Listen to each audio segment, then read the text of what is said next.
नमस्कार, मी डॉक्टर बाबूराव कानडे, जनसेवा paralysis hospital Paithan. आज आपण पॅरालिसिसचे मुख्य प्रकार पाहणार आहोत. तर पॅरालिसिसचा मुख्य प्रकार हे 5 आहेत.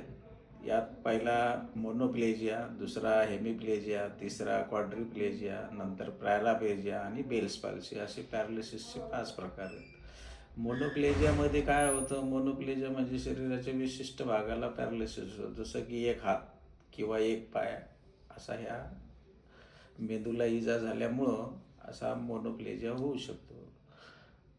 हेमिप्लेजिया म्हणजे उभ्या शरीराचा अर्धा भाग, यामध्ये हात पाय, डावी साईड असो किंवा उजवी साईड असो, यामध्ये हेमिप्लेजियामध्ये अर्ध्या शरीराचा पॅरालिसिस होतो.